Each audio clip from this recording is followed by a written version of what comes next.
안녕하세요. 올랜도 킴입니다. 오늘 또 시황 분석과 더불어서 종목 분석해보는 시간을 갖도록 하겠습니다. 자, 오늘 시장 한번 보겠습니다. 다우는 0.49% 상승했고, 나스닥이 0.83%, S&P 500이 0.17, 러셀이 0.64로 좀 많이 하락을 했다. 이렇게 보면 되겠죠. 장 마감에 조금 하락세가 좀 많이 일어났다. 이렇게 보시면 되겠고. 자, 그럼에도 불구하고 한 4일 연속 상승했는데 따른 약간의 지금 이제 눌림목이 발생됐다. 이렇게 보시면 되겠죠. 자, 그거밖에 지금 의미를 부여할 게 없겠고. 자, 샌디스크라든지 웨스턴 디지털이 조금 하락했는데, 특별히 뭐 샌디스크는 약간 문제는 없어서 웨스턴 디지털이 다른 것보다 캐펙스를 좀 줄이겠다. 자, 그렇게 아무래도 주가가 좀 많이 내려가는 모양이 있었다. 이렇게 말씀드립니다. 자, 그래서 하루 동안의 퍼포먼스 보시게 되면 머티리얼하고 지금 헬스케어 있죠. 파이낸셜, 그 다음에 디펜스, 그 다음에 리얼 이스테이트 이렇게 일단 다우 종목으로 좀 올라갔다 이렇게 보시면 되겠죠. 방어주 중심으로 11개 섹터 중에서 한 5개 정도 올라갔고 6개 정도가 빠졌다 이렇게 보시면 되는데, 자, 커뮤니케이션 서비스, 에너지, 그 다음에 인더스트리얼, 그 다음에 유틸리티 이런 것들이 좀 빠졌다 이렇게 보시면 되겠죠. 테크놀로지는 한 0.29% 정도 하락을 했다. 뭐 큰 폭의 하락은 아니었고 약간 일단 눌림목이 있었다. 전반적으로 시장의 돈은 계속해서 돌고 있다. 자, 이렇게 말씀을 드릴 수가 있겠습니다. 자, 먼저 S&P 500의 지수 한번 보겠습니다. 연속으로 일단 한 4일 정도 상승했죠. 4일 정도 상승한 후에 약간 일단 눌림목이 발생하면서 오늘 장에서 약간 하락했다. 0.17% 하락했다. 이렇게 보시면 되겠고. 자, 나스닥 역시도 한 4일 정도 상승한 후에 좀 이렇게 하락이 되고 있죠. 그래서 많이 올라와서 약간의 조정이 있었다. 이렇게 보시면 되겠고, 뭐 스토캐스트 이런 것들이 고점에 있으니까 이게 또 쫓아가서 잡으면 안 되겠죠. 좀 내려올 때, 자, 그럴 때 우리가 매수 관점이다. 자, 지표로 본다 하더라도 지금 이제 추세는 일단 돌파했는데 조금 더 아무래도 약간의 조정은 필요하지 않겠는가. 좀 많이 올라와서 그 조정 후에는 약간 또 반등이 될 수 있으니까 조정이 좀 거친 후에부터 시작해서는 좀 매수 관점에서 봐야 되겠다. 이렇게 보시면 되겠고, 다우도 많이 상승했지만은 그럼에도 마이너스는 안 됐죠. 그래서 영망치가 좀 보이고 있으니까 이런 데도 좀 내려올 때 매수 관점이고 적극적으로 담아갈 때는 아니죠. 좀 쉬었다가 담아가야 된다. 자, 러셀도 많이 올라온 것들이 거의 다 조금 약간의 지금 횡보장세를 보이면서 약간 조정폭이 있었다. 자, 그렇게 보시면 되겠습니다. 자, 유가는 아직까지 소식이 없죠. 그래서 한 0.76% 상승한 79달러 기록하면서 또 예멘에서 폭격이 있었다만 여러 가지 일들이 있었는데 그럼에도 불구하고 뭐 크게 올라가지는 않았습니다. 그래서 10년물 금리도 약간 일단 보합을 나타냈다. 오늘 전반적으로 시장 자체가 약간의 보합의 성격이 좀 많이 올라가서 조금 쉬는 모양이 있었고, 유가도 많이 내려와서 약간은 쉬는 모양이 있었던 것이 오늘 하루의 장세였다 이렇게 보시면 되겠습니다. 자, 그다음 반도체 지수 역시도 마찬가지로 오늘 장에서 돌파 후에 약간의 눌림목이 있었습니다. 저 이런 눌림목이 생긴 후에 스토캐스트 이런 게 바닥으로 갈 때마다 조금씩 담으셔서 이렇게 가면 되겠죠. 이런 것들도 아직까지는 상승의 여력이 있다 이렇게 보고 있습니다. 자, 샌디스크 실적 한번 보겠습니다. 매출 같은 경우는 8.6빌리언 예측했는데 8.97빌리언에서 조금 비트를 했고, EPS 역시도 34.45달러 예측했는데 39.25달러에서 비트했다. 그래서 QOQ 기준으로서 68%, QOQ 기준으로서 51%다. 좋았다 이렇게 보시면 되겠죠. 자, 총 마진 역시도 82.5% 예측했는데 84.6%로서 다 비트를 했습니다. 이런 것들은 다 좋았는데 지금 주가가 좀 내려가는 이유가 가이던스가 그렇게 좋지 못하고 있죠. 예측치가 11.1빌리언인데 10.3에서 10.8빌리언, 그러니까 뭐 비슷한 모양이 있고, 매출 자체 2017년도 1분기 가이던스가 그렇게 좋지 못하다는 겁니다. 그 다음에 EPS를 본다 하더라도 45.5달러 예측인데 44에서 46은 비슷하게 나오죠. EPS하고 지금 매출이 그렇게 좋지 못하고 있다. 자, 그로스 마진은 뭐 비슷한 모양이 있습니다. 83에서 85. 자, 그렇게 보면 되겠죠. 그래서 전반적으로 봐서 아무래도 1분기 가이던스가 그렇게 좋지 못해서 주가 자체가 한 4% 정도 하락이 되고 있다. 이렇게 보시면 되겠죠. 자, 웨스턴 디지털 때 실적 발표를 했는데 지금 이제 3.3 정도 예측했는데 EPS가 3.56으로서 한 8% 비트를 했고, 매출은 3.70 정도 예측을 했는데 3.747로서 뭐 비슷하게 나왔습니다. 그래서 매출이 그렇게 높게 안 나오는 바람에 주가가 좀 많이 하락되고 있다. 이렇게 말씀드리겠습니다. 자, 실적 호황이 계속해서 되고 있는데, 자, 그렇다면 이 실적 호황이 어떤 의미를 가지고 있는지 거기에 대해서 한번 살펴보겠습니다. 그래서 S&P 500의 액세스 데이터에 따르게 되면 해당 기업은 2분기 실적이 전년 동기 대비해서 한 47%가 증가될 것으로 예상되고 있고, 시작 전에 약 20%였던 것에서 크게 상승한 수치다 그렇게 말하고 있죠. 그래서 원래는 이 정도에서 시작했다는 겁니다. 4월 1일자로. 자, 그랬던 것이 지금 모습 속에서 그 7월 달 되니까 이 정도까지 올라왔죠. 2분기가 47%까지 올라오는 모양이 있었다. 자, 엄청난 실적의 상승이 있었다. 자, 그렇게 보시면 되겠죠.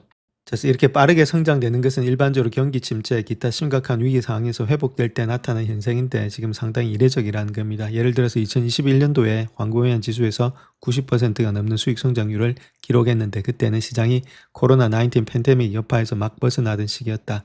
그렇게 보시면 되겠고, 2010년도 1분기에도 55%의 성장률을 보였는데 그때도 금융위기로 인한 침체된 시장에서 막 회복된 결과였다 합니다. 지금은 그런 게 아니죠.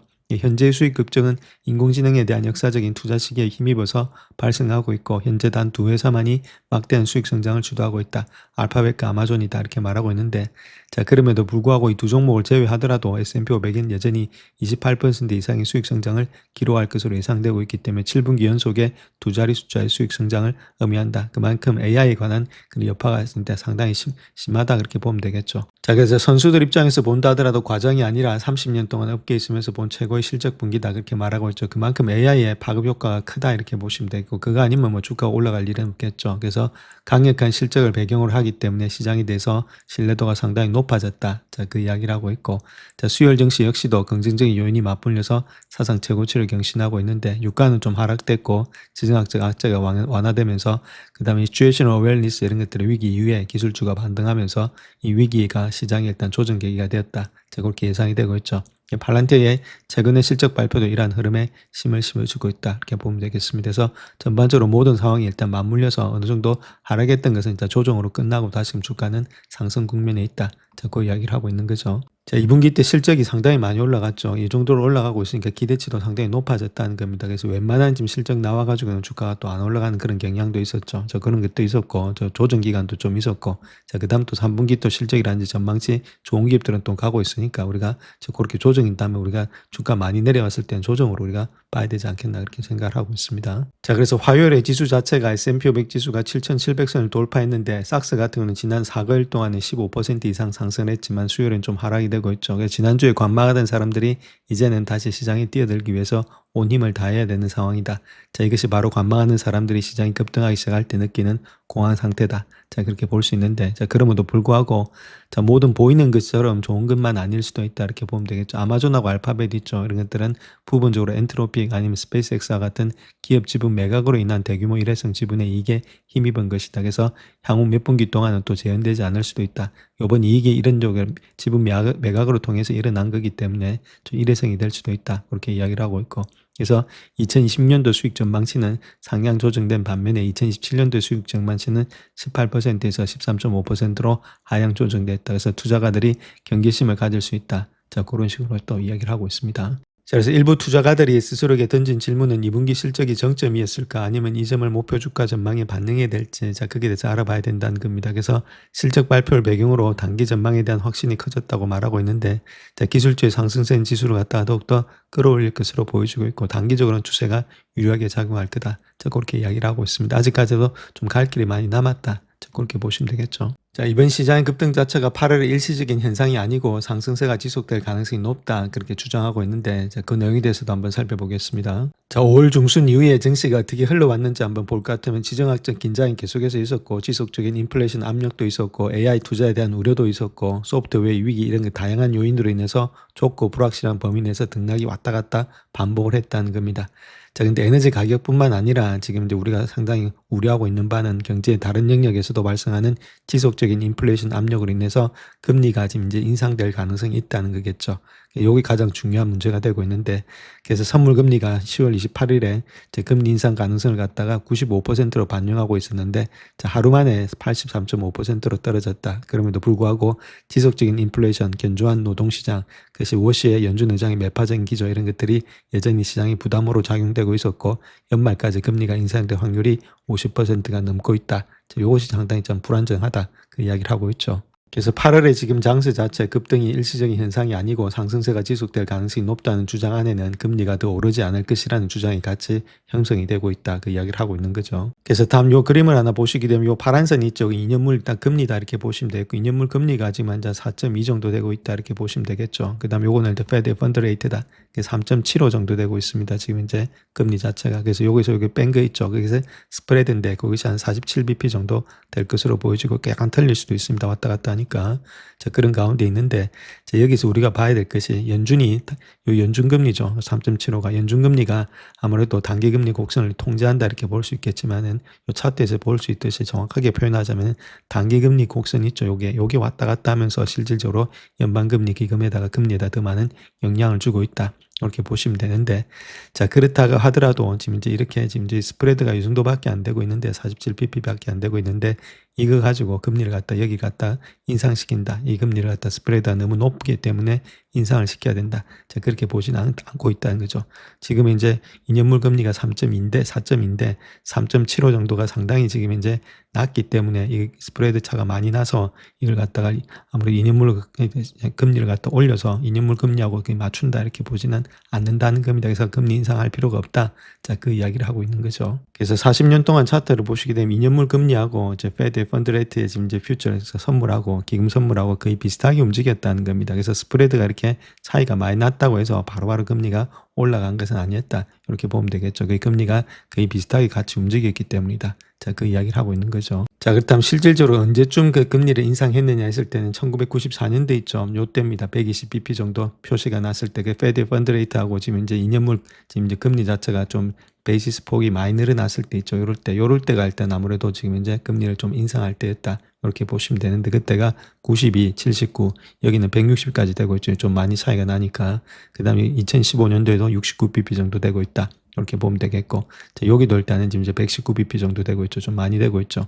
자, 그런 이제 가운데 있는데 지금 이제 한 47bp 정도 차이가 난다고 해서 과연 금리를 올릴 것이냐, 금리를 안 올린다는 거죠. 지금 현재 모속에서. 그러니까 금리가 안 올라간다는 말은 주가 자체가 달리는데 큰 문제가 없다. 자, 이 사람은 그렇게 이야기를 하고 있습니다. 자, 지난주 동안에 지금 이제 자금의 흐름을 한번 보겠습니다. 27일부터 시작해서 31일까지 7월 달이죠. 그때에 스몰캡하고 마이크로캡 이런 것들은 많이 빠졌다는 겁니다. 자, 대신에 지금 이제 4주 에버리지를 본다면 요거밖에 안 되고 있고, 자, 미드캡도 그렇게 많은 것은 아니죠. 자, 그럼에도 물론 라지캡이 많이 돈이 들어왔다는 겁니다. 그로 인해서 요번에 토탈로 상당히 많이 들어왔죠. 결론적으로 말해서, 자, 라지캡들이 지금 장세가 되고 있다. 이렇게 보면 되겠죠. 스몰캡보다는 라지캡 쪽으로 계속해서 돈이 많이 들어오고 있다. 자, 그렇게 이야기를 하고 있습니다. 자, 또한 나스닥 지수가 이제 역사상 17번밖에 없었던 일을 해냈다. 그렇게 밝히고 있는데, 자, 그 내용에 대해서도 한번 살펴보겠습니다. 자, 어제 S&P 500 지수 자체가 캐터필라, 팔란티에 이런 것들의 호실적에 힘입어서 사상 최고치를 경신했다 이렇게 말하고 있죠. 그래서 4일 연속 1% 이상의 상승세를 기록하고 있는데, 자, 다른 것보다 나스닥 지수가 4거래일 연속으로 이 정도로 큰 폭으로 상승한 것이 이번이 18번째다 그렇게 말하고 있고, 이러한 현상은 나스닥 지수의 긍정적인 신호가 되고 있고, 현재 나스닥은 사상 최고치에서 불과 2% 낮은 수준에 머물러 있다 이렇게 말하고 있죠. 자, 물론 이런 조짐이 나타나게 되면 조정이 예상되고 있지만은 역사는 그렇지 않다는 것을 보여주고 있다 그 이야기를 하고 있습니다. 자, 그래서 나스닥 지수가 4일 연속으로 일단 1% 이상 이렇게 상승했을 때 일주일 후에는 한 1.6%, 그 다음에 1개월 후에는 4.1%, 그 다음에 3개월 후에는 9.6%, 6개월 후에는 21%, 그다음 12개월 후에는 29%까지 올라간다 그렇게 말하고 있죠. 그래서 중간값을 본다더라도 거의 비슷하게 올라가고 있다는 거겠죠. 자, 그 정도로 일단은 상승의 여력이 강하다. 즉 말해서 강한 상승 후에는 자, 그런 것들이 아무래도 실적이라든지 이런 것들이 따라와서 올라갔기 때문에 조짐이 있다 하더라도, 조정이 있다 하더라도 주가는 더 많이 올라갈 수 있다. 자, 그 이야기를 하고 있는 거죠. 자, S&P 500 지수 자체가 지난 5일 동안에 6% 이상 급등하면서 관세 분쟁 이후에 최대 상승폭을 기록했는데, 자, 그렇다면 어떤 식으로 우리가 그 시장에 대해서 좀 급격한 반등에 대해서 알아야 될 한 5가지가 있다. 자, 그렇게 이야기를 하고 있죠. 자, 거기에 대해서 한번 살펴보겠습니다. 또 CBOE 글로벌 마켓에 따르게 지금 화요일에 S&P 500의 콜옵션 거래량이 사상 처음으로 400만 계약을 돌파했다 이렇게 말하고 있죠. 너무 많이 올라갔습니다. 올라갔기 때문에 약간 또 눌림목이 있는데, 자, 그럼에도 불구하고 반도체 주식은 50일 평선까지 상승한 후에 하락세로 전환될 것으로 예상이 되고 있다 이렇게 말하고 있죠. 물론 50일 평선을 돌파는 하지 못하고 자, 내려오고 있는데 오늘은 50일하고 21선 중간에 딱 끼어 있다. 자, 그렇게 보시면 되겠습니다. 자, 시장의 반응은 빠르게 진행됐지만 S&P 500의 대부분 업종이 아직 지수 상승세를 따라잡지 못하고 있다는 겁니다. S&P 500과 함께 사상 최고치를 경신한 업종은 산업재하고 금융업종뿐이었다. S&P 500하고 다우가 다 신고가를 나타냈지만은 이 두 가지 업종만 이제 신고가를 나타냈다는 이야기 되겠죠. 그래서 최근의 상승세 동안 S&P 500 내 종목들이 전반적인 흐름은 좋았지만은 주요 대부분 업종들은 아직까지 최고치에서 벗어나 있다. 고점을 돌파하지 못했다. 자, 그 이야기를 하고 있는 거죠. 자, 그래서 인덱스 펀드를 투자하는 선호자들은 아무래도 시장의 변동성이 거의 없었다는 겁니다. 그렇다고 해서 옵션 거래자들이 화요일에 시장의 상승세를 따라잡으려는 시도를 멈추진 않았다. 그 콜옵션을 대량으로 매수했는데 며칠 또는 몇 시간에 만료될 예정인 계약도 많이 포함되고 있었다. 그래서 추세 추종을 했다는 겁니다. 단단치기 위해서 들어왔다. 그 이야기를 하고 있죠. 자, 그렇기 때문에 이런 급등세를 보였던 반도체 주식의 지속적인 반등은 기대하지 않고 있다. 이렇게 말하고 있는데, 이제 반등이라기보다는 올라가서 좀 쉬고 있는 장세가 된 다음에 다시금 올라가지 않겠는가. 자, 그렇게 보여지고 있고. 자, 기술 분야와 더 나아가서 시장 전반에 대해서 여전히 낙관적인 전망을 유지하고 있다. 이렇게 말하고 있죠. 그렇게 되는 이유는 자, 다른 것보다는 지금 이제 증거가 많다는 게 이제 실적이겠죠. 실적. 그다음에 인공지능 관련된 주식이 번창할 것이다. 그래서 시장도 회복력을 유지할 것이라 확신이 있다. 자, 그렇게 이야기를 하고 있습니다. 그래서 전반적으로 올라가서 좀 반도체 같은 50일에서 좀 꺾이고 있는데 자, 그렇다 하더라도 꺾인다기보다는 옆으로 누운 다음에 다시금 가지 않겠는가. 그래서 시간과 기간 조정은 좀 거칠 것으로 보여지고 있습니다. 자, 그다음 또 요 문구가 가장 중요한데 마이크로소프트의 AI 매출이 거의 지금 어디로서 나타났냐면 오픈AI로부터 나타났다는 이야기를 하고 있죠. 그래서 지금 보시게 되면 24.1빌리언 정도의 매출에 나타났다. 지금 이제 오픈AI로부터 6월 달에 지금 이제 매출 동안에 그 정도로 많이 기록이 되고 있다는 겁니다. 그래서 실제 매출의 한 70% 정도가 오픈AI로부터 나타나고 있다. 그래서 지금 이런 것들이 지금 실적이라든지 이익을 못 내는 건 아니다. 자, 그렇게 보시면 되겠죠. 그래서 마소가 계속해서 캐펙스를 투자하고 있는 것 자체도 어느 정도 일리가 있는 것으로 지금 받아들여지면서 이런 것들 오픈AI라든지 AI가 아직까지는 밑바탕에서 살아나고 있다. 이렇게 보면 되겠죠. 좀 더 시간이 가면 갈수록 이익들이 많이 증가되지 않겠는가. 자, 그렇게 우리가 볼 수 있다는 겁니다. 자, 그와 더불어서 스페이스X 역시도 가장 빠르게 성장하는 사업이 인공지능이다. 그렇게 말하고 있습니다. 그만큼 매출이 일어나고 있다. 그 이야기를 하고 있는 거죠. 이미 26억 달러의 매출을 올리고 있고 분기별에 자본 지출의 86%를 흡수하고 있다. 그래서 클라우드 서비스가 AI 산업의 성장을 주도하면서 12월 기준으로 연간 1,000억 달러 규모로 성장할 것으로 예상되고 있고 이러한 투자는 스페이스X가 10기가와트의 컴퓨팅 성능을 위해서 15에서 20기가와트의 전력을 사전에 구축하고 확보하는 등 계획적인 움직임이 되고 있다. 그렇게 말하고 있죠. 또한 엔비디아의 베라 루빈을 통해서 공급망을 통해 2030년도까지 1조 달러의 매출을 달성하는 데 필요한 인프라와 칩을 제공하고 있다. 이렇게 말을 하고 있습니다. 그래서 다른 게 아니라 지금 이제 이렇게 앞서서 보셨던 것처럼 AI가 지금 이제 계속해서 자본 지출과 더불어서 돈을 갖다 만들어내고 있다. 그 이야기를 하고 있는 거죠. 자, 그런 가운데 때문에 좀 시간이 지나게 되면은 결론적으로 해서 이런 기업들이 다시금 주가는 더 많이 올라가지 않겠는가. 자, 그렇게 볼 수 있다는 겁니다. 그래서 스페이스X에 세 가지 주요 자원이 있는데 주요 매출은 있는데 그게 스페이스하고 그다음에 조금 우주하고 그다음에 요거는 일단 스타링크 연결하는 그다음에 AI 요 세 가지가 있는데 요번에 YY 기준으로 봤을 때 성장률이 가장 많이 올라갔다는 겁니다. 247%까지 2.56빌리언까지 올라갔죠. 저번에 0.74빌리언밖에 안 되는데 자, 그만큼의 지금 매출의 성장률이 많이 올라가고 있는 분야가 AI 분야다. 그렇게 보면 되겠죠. 그래서 이쪽에서 더 많은 이익과 매출이 증가될 것으로 예측이 되고 있다. 그 이야기를 하고 있죠. 자, 오늘 구글 주가가 많이 하락했던 이유를 보게 되면은 구글의 최고 과학자이자 초기 직원 중에 한 명인 제프 딘이 회사를 떠나서 자신 회사를 설립한다. 자, 요것 때문에 주가가 한 4% 정도 빠졌다. 이렇게 보시면 되겠죠. D는 1999년도 구글의 30번째 직원으로 입사했고 구글의 인공지능 전략을 설계한 주요 인물 중에 한 명이다. 그렇게 말하고 있죠. 그래서 그의 후임으로는 데미스 하사비스가 임명되었고 하사비스는 2014년 구글이 인수한 인공지능 연구소 딥마인드 CEO 자리에서 물러나서 구글의 딥마인드의 회장을 좀 맡게 된다. 자, 그렇게 이야기를 하고 있죠. 자, 구글이 그것 때문에 빠진 것도 있지만은 저점 대비해서 올라갔던 폭을 본다면 거의 21%까지 올라갔죠. 자, 그로 인해서 지금 이제 어느 정도 빠질 때가 되지 않았나 그렇게 보여지고 있고 스토캐스트 이런 것들이 고점에 있는 가운데 있죠. 자, 그런 가운데 있기 때문에 조금은 조정을 받을 때가 됐다 이렇게 보면 되겠죠. 그래서 어느 정도 조정 후에는 다시금 반등될 수 있으니까 그렇게 조정 받을 때는 우리가 또 매수 관점에서 봐야 되지 않겠나 그렇게 생각을 합니다. 자, 월가 분석가들 입장에서 본다면 AMD가 실적 발표 후에 주가 하락에도 불구하고 시장 평균을 상회할 것으로 전망이 되고 있다. 그렇게 말하고 있는데 그 내용에 대해서도 한번 살펴보겠습니다. 자, 그런 이유를 보게 되면 AMD가 AI 모델의 구동 하드웨어 판매에 박차를 가하면서 엔비디아의 경쟁사로서 자리매김함에 따라서 1년 동안 주가가 198% 정도 급등을 했는데 자, 그리고 인공지능의 도입 확대로서의 주요 수혜자가 되면서 CPU라든지 GPU 이 모든 것에 지금 이제 수혜자가 되고 있죠. 그러면서 아직까지도 갈 길이 좀 많이 남았다. 자, 그런 식으로 이야기를 하고 있죠.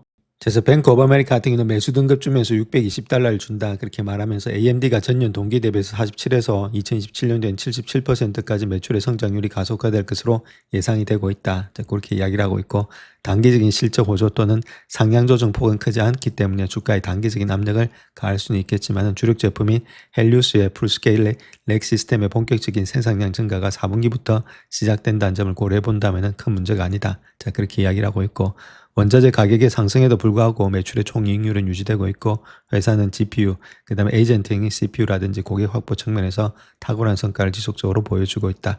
자, 위험 요소로는 수익성이 낮은 프론티어 랩에 대한 노출 증가가 있지만 AMD가 주요 하이퍼스케일러 업체들의 제품을 공급함으로써 지속 가능한 성장세를 창출할 수 있을 것으로 기대되고 있다. 그렇게 이야기를 하고 있죠. 그래서 전반적으로 봐서 약간의 일단 눌림목은 있지만은 계속해서 매출의 성장은 되고 있다. 그 이야기를 하고 있는 거죠. 자, 골드만삭스 역시도 매수 증급을 주면서 640달러 목표 주가를 주고 있는데 시장의 강세, 서브 CPU의 점유율의 증가 이런 것들에 대한 낙관론 그리고 2027년도까지 MI4XX 제품군의 강력한 성장에 대한 기대감을 고려해 볼 때 앞으로도 긍정적인 포지션이 유지된다. 자, 그렇게 이야기를 하고 있죠. 또한 2027년도까지 데이터 센터 사업의 총 성장률이 100%를 훨씬 넘어가면서 서버 CPU의 성장률도 70%를 넘는다는 강력한 전망치가 있다. 자, 그럼에도 불구하고 매출과 총 마진에 대한 이런 낙관적인 기대는 이미 이 수준을 넘어섰다. 이렇게 말하고 있습니다. 좀 반영이 돼 있을 가능성이 있는데, 자, 그럼에도 여러 가지 것들을 봤을 때는 아직까지는 상승의 여력이 있다. 자, 그 이야기를 하고 있죠. 자, JP모건 역시도 지금 385달러에서 550달러로서 상향 조정한다. 그렇게 말하고 있고 예상치를 뛰어넘는 실적을 발표하면서 상향 조정되었지만 실적 가이던스에서 특히 매출의 총이익률 측면에서 예상했던 수준에 미치지 못했다. 자, 그럼에도 불구하고 경영진이 제시한 2027년도 데이터 센터 사업의 전망인데 자, 서버 CPU 매출이 전년 동기 대비해서 70% 이상 성장하고 데이터 센터의 부분 매출은 전년 동기 대비해서 100% 이상 성장할 것으로 예상이 되고 있다. 자, 이런 것들 때문에 주가는 계속해서 달릴 수 있다. 자, 그 이야기를 하고 있습니다. 자, 현재 브로드컴 주가가 좀 많이 급등을 하고 있는데 그렇다면 어떻게 일단 우리가 거래해야 될지 거기에 대해서 한번 살펴보겠습니다. 자, 현재 반도체 업계에서 가장 주목받는 기업 중에 하나이고 인공지능 분야에서 가장 혁신적인 횡보를 보이는 기업임에도 불구하고 기업 가치평가는 이례적인 괴리가 있는 기업이 있는데 브로드컴이라는 겁니다. AI 반도체 매출이 세 자리 숫자의 성장률을 기록하고 있고 매출의 거의 절반을 프리캐시 프로로 전환되면서 업계에서 가장 가파르게 단기 매출 성장세를 보일 것으로 예상되고 있다. 자, 그럼에도 불구하고 반도체 그룹 대비해서 상당한 할인된 가격에 거래되고 있다는 거겠죠. 상당히 좀 저평가되어 있다 이렇게 보시면 됩니다. 그래서 브로드컴의 최근의 분기 실적은 단순한 모멘텀 투자가 아니고 2분기 매출, EBITDA, 그다음 프리캐시 프로의 모두 다가 사상 최고치를 경신했다는 거겠죠. 거기다가 AI 반도체 매출은 전년 동기 대비해서 143%가 증가되었고 3분기 매출이 84% 증가하면서 AI 반도체 매출은 전년 동기 대비해서 200% 이상 성장할 것으로 전망되고 있다. 자, 그렇게 이야기를 하고 있습니다. 그래서 이런 것도 P 레이쇼에 비해서 상당히 저평가되어 있으니까 우리가 아무래도 좀 더 올라갈 가능성이 있다 이렇게 보면 되겠죠. 자, 그렇게 하락했던 이유는 앞으로의 매출 전망치가 그렇게 좋지 못하다. 좋은 게 아니라 이제 너무 많은 실적, 그렇게 기대치가 너무 높았다는 거죠. 그것 때문에 주가가 떨어진 거지 실적이 나빠서 떨어진 것은 아니었다. 자, 그렇게 보시면 되겠죠. 자, 그래서 브로드컴 역시도 차트상에서 본다면 박스권이 있죠. 박스권에 지금 이제 상단을 돌파했다는 겁니다. 그런 가운데 있기 때문에 이제부터는 이렇게 올라갔던 폭을 갖다가 메우면서 강하게 올라가지 않겠는가 그렇게 볼 수가 있겠죠. 그래서 이런 것들은 우리가 한번 투자해 볼 만하다. 자, 그렇게 보시면 되겠습니다. 자, 그래서 P 레이쇼 한번 볼 것 같으면 지금 20.8배 정도 되고 있는데 업계 평균이 36.5배죠. 그거보다 상당히 일단 저평가되어 있다 이렇게 보면 되겠고 EPS 성장률 역시도 56.3%, 업계 평균이 33.8%보다도 높게 형성되어 있다. 예상 매출의 성장률 역시도 55.3%로서 업계 평균 18.9%보다 높고 순이익률 역시도 지금 업계 평균 16.5%보다는 38.9%로서 상당히 높게 형성이 되어 있다. 이렇게 보면 되겠죠. 자, 그런 가운데이기 때문에 상당히 좀 저평가되어 있기 때문에 이런 것들은 들어가 볼 만하다. 그 이야기를 하고 있습니다. 자, 그래서 강세적으로 전망이 되고 있는데 그 첫 번째 이유는 AI 반도체 시장의 성장세가 폭발적으로 증가되고 있다는 겁니다. 브로드컴의 AI 반도체 매출이 2분기에 전년 동기 대비해서 143%가 증가되었고 3분기에는 200%를 넘어설 것으로 예상이 되고 있다. 또 이러한 성장세는 맞춤형 AI 가속기와 네트워킹 반도체가 부수적인 사업이 아니고 주요 성장 동력으로 자리매김하고 있음을 보여주고 있다. 자, 맞춤형 실리콘은 AI의 구조적인 기회를 또 제공하고 있는데 하이퍼스케일러 기업들은 비용 절감, 전력의 효율성 향상, 그리고 범용 GPU에 대한 의존도를 완화하기 위해서 맞춤형 가속기 사용을 점차 확대하고 있다는 점. 자, 그래서 브로드컴이 이러한 전환을 위해서 주요 설계라든지 네트워킹의 파트너 중에 하나가 되고 있기 때문에 훨씬 더 많은 이익을 창출할 수 있다. 그 이야기를 하고 있고, 자, VMware라든지 고마진의 안정성을 확보하고 있다는 겁니다. AI 반도체가 성장세를 주도하는 가운데 VMware 이런 것들은 브로드컴의 안정적인 소프트웨어의 현금 흐름 동력을 제공하고 있다. 그래서 고성장의 AI 하드웨어와 지속적인 인프라 소프트웨어의 조합으로 인해서 브로드컴은 순수 반도체 기업보다는 경기 변동에 덜 민감하다 이렇게 말하고 있죠. 민감하지 않다고 말하고 있는데 이런 것들 여러 가지 측면들을 봤을 때 지금 펀더멘탈적으로 봐서도 저평가되어 있는 데다가 앞으로 성장성, 이익성 이런 것들이 받침되고 있기 때문에 지금의 주가는 좀 많이 저평가되어 있는 것이 아니겠는가 그렇게 이야기를 하고 있죠. 스페이스X의 실적은 주가에 도움이 되지 못했지만 엔비디아 주가는 상승을 갖다 이끌고 있다 이렇게 말하고 있죠. 그에 대해서 한번 살펴보겠습니다. 스페이스X는 2분기 실적 발표 후에 주가가 급락했지만 엔비디아는 큰 수혜를 입고 있다 이렇게 말하고 있고 스페이스X는 예상보다 양업 매출과 순이익을 발표했지만은 2분기에 자본 지출이 184억 달러로서 예상치를 크게 웃돌면서 주가가 7% 이상 하락을 했다는 거겠죠. 반면에 엔비디아는 일론 머스크가 자사의 스페이스X의 AI 인프라 구축을 위해서는 독점적으로 칩 제조 파트너가 될 것이다. 엔비디아가 그로 인해서 주가가 지금 4% 가까이 뛰어올랐다. 그렇게 보시면 되는데 주가 움직임의 상반된 양상은 인공지능 확장의 특징을 반영하고 있다. 그래서 하이퍼스케일 기업들은 AI 투자로 인해서 투자자들 압박을 받는 반면에 반도체 제조업체들은 투자 유치 증가, 주가 상승이라는 보상을 받고 있다. 메모리도 마찬가지다. 그렇게 보시면 되겠죠. 그런 가운데 있었기 때문에 이번에 상승이 그렇게 되고 있다. 이렇게 보면 되겠고 특별히 수요일 날에 지금 머스크의 발언에서 엔비디아 CEO 젠슨 왕이 지난 3월에 발표한 자사의 주력 프로세스가 지금 2027년도까지 1조 달러의 매출을 올릴 수 있다. 그러한 획기적인 예측을 뒷받침할 수 있다는 점에 상당히 고무가 되고 있다. 그렇게 밝히고 있죠. 그래서 만약에 이 투자 의향이 신빙성이 있는 것으로 입증이 되게 된다면은 그럴 때는 젠슨 CEO가 2030년 훨씬 이전에 매출이 1조 달러를 달성할 수 있는 전망을 공식적으로 발표하게 만드는 계기가 될 수 있다. 그 이야기를 하고 있죠. 누구나 지금 이제 지켜보고 있는데 그럴 가능성이 있다고 생각해서 지금 주가가 선반영하고 있다. 그렇게 보시면 되겠죠. 그래서 울프 리서치에서는 머스크 발언을 갖다 스페이스X가 2027년에 엔비디아 컴퓨팅 파워를 갖다 6기가와트 추가할 것이라는 의미로 해석되고 있는데 기가와트당에 350억 달러로 계산하게 되면 2027년도 한 해 동안에 엔비디아에게 한 2천억 달러 정도에 달하는 잠재적인 수익을 가져다 줄 것이다. 그렇게 이야기를 하고 있습니다. 그래서 8월 26일 2분기 실적을 발표하고 있는데 엔비디아가 그래서 젠슨 왕 CEO가 예상 수요 규모를 확장하거나 또 하향 조정할 가능성도 있다는 거겠죠. 그래서 머스크가 그 정도 규모의 지출을 정당화하는 근거는 부분적으로 그가 실적 발표 컨퍼런스 콜에서 공개적으로 추측이라고 표현한 경제 분석에 기반을 하고 있다. 이렇게 밝히고 있습니다. 그래서 이런 것이 됐을 때는 더 많은 실적이 나타나겠죠. 이번에 실적 발표 때 저런 것들이 또 들어가지 않겠는가. 그렇게 볼 수 있다는 겁니다. 모건 스탠리 아담 조나스가 얘기했던 내용은 머스크에게 자신의 전망에 대해서 얼마나 확신하는지 묻자 머스크는 엔비디아의 루빈 시스템이 기가와트당 연간 창출할 수 있는 수익에 대해서 자신의 추정은 300에서 500달러 사이다. 그렇게 말하고 있고 물론 단지 추측일 뿐이다. 그렇게 말을 했지만은 자신이 제시했던 20기가와트 목표를 달성할 것으로 기대하지 않는다고 인정하면서도 4분의 1이 사진을 빚을 경우는 스페이스X는 15기가와트 수준에 그칠 가능성이 높다. 그렇게 말을 했죠. 그런 가운데 있기 때문에 스페이스X가 이러한 인프라를 얼마나 빠르게 구축할 수 있을지 또 자금을 어떻게 조달할지 그 자금 조달 과정에서 엔비디아가 자체를 포함한 순환식 거래가 또 더 많이 포함될 것인지 그런 여부가 좀 요번에 일단 엔비디아의 실적 발표 때 나타나지 않겠는가 그렇게 볼 수 있겠죠. 그런 것들을 우리가 지금 요번에 엔비디아 실적 발표 때 계속해서 우리 체킹을 해야 된다. 그 이야기를 하고 있는 거죠. 그래서 엔비디아 주가가 가장 크게 올라갔던 이유는 이거죠. 스페이스X가 전적으로 엔비디아 제품만을 사용하기로 결정했다. 그렇게 밝혔죠. 그것 때문에 주가가 많이 올라갔는데 지난 5월에는 스페이스X가 AMD 그다음에 지금 이제 엔비디아 제품 모두 사용할 것이다. 그렇게 말을 했는데 이번에 좀 많이 바뀌었다는 겁니다. 그래서 하드웨어 구성에서 엔비디아 프로세서가 포함되어 있었는데 이런 것들을 완전히 말을 뒤집고 이제까지는 엔비디아만 사용하겠다. 그런 식으로 이야기하다 보니까 AMD 주가는 더 많이 또 하락되면서 특별히 일단 엔비디아 주가가 반사작용으로 많이 올라갔다. 그렇게 보시면 되겠습니다. 영상을 끝까지 시청해 주셔서 감사합니다. 영상이 도움이 되셨다면 구독과 좋아요 부탁드립니다. 감사합니다.